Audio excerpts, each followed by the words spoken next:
સુરતમાં આજે શાળા પ્રવેશોત્સવ અને કન્યા કેળવણી મહોત્સવની ઉજવણી ઉત્સાહભેર કરવામાં આવી હતી, જેમાં નાયબ મુખ્યમંત્રી હર્ષ સંઘવીની ઉપસ્થિતિમાં યોજાયેલા કાર્યક્રમમાં નવા વિદ્યાર્થીઓનું સ્વાગત કરવામાં આવ્યું હતું. સુરતમાં નગર પ્રાથમિક શિક્ષણ સમિતિ સંચાલિત શાળાઓમાં શાળા પ્રવેશોત્સવ અને કન્યા કેળવણી મહોત્સવની ઉજવણી કરવામાં આવી હતી. કાર્યક્રમમાં નાયબ મુખ્યમંત્રી હર્ષ સંઘવી ખાસ ઉપસ્થિત રહ્યા હતા. આ પ્રસંગે શહેરની વિવિધ સરકારી શાળાઓમાં અંદાજે 200 જેટલા વિદ્યાર્થીઓને ઉત્સાહપૂર્વક પ્રવેશ અપાયો હતો.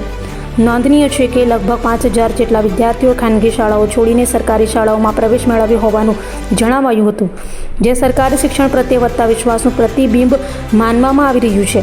મંત્રીએ શિક્ષકોને બાળકોના ભવિષ્ય નિર્માણમાં પોતાની મહત્વપૂર્ણ ભૂમિકાની યાદ અપાવી શ્રેષ્ઠ અને ગુણવત્તાસભર શિક્ષણ આપવા આહ્વાન કર્યું હતું. કાર્યક્રમ દરમિયાન વિદ્યાર્થીઓ અને વાલીઓમાં પણ ઉત્સાહનો માહોલ જોવા મળ્યો હતો. માટીમાં રમાતી રમતો જોડે જોડવાનો પ્રયાસ કરવો જોઈએ. બાળકોને સંગીત જોડે જોડવાનો પ્રયાસ કરવો જોઈએ અને બને તેટલું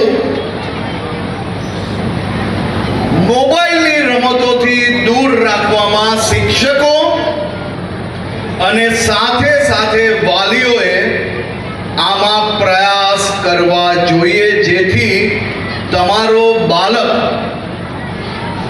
એ નાનપણથી જ હારતા અને જીતતા શીખી જાય, જેથી ભવિષ્યમાં મોટા થઈને નાની મોટી કોઈ બી તકલીફ આવે તો એ જીવનથી હારી ના જાય. તે માટે નાનપણથી જ આપણે તેના જીવનની અંદર આ તમામ ગુણો પૂરવાનો પ્રયત્ન કરવો જોઈએ. મારે આજે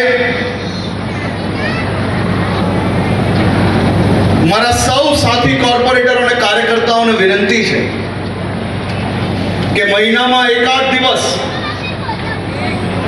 સરકારી શાળામાં જ્યારે તમારો પ્રવાસ થાય તો એ પ્રવાસ થકી એક પ્રયાસ આપણે આગળ વધારવો છે. અને એ પ્રયાસ કે શાળાની ચારેય તરફ વૃક્ષો વધુમાં વધુ વાવવામાં આવે.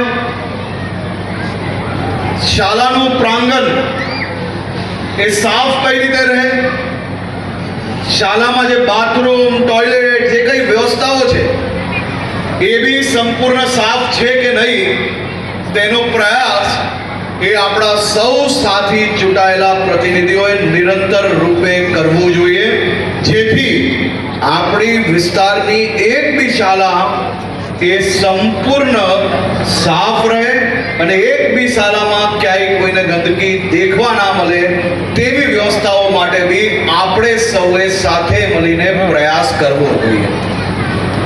હું ઉપમુખ્યમંત્રી ભલે રાજ્યનો હોઉં,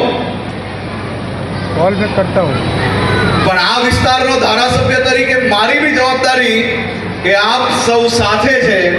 તેથી આપણે સૌ સાથે મળીને આ શાળાઓને વધુમાં વધુ સ્વચ્છ રાખવાનો પ્રયત્ન કરશું.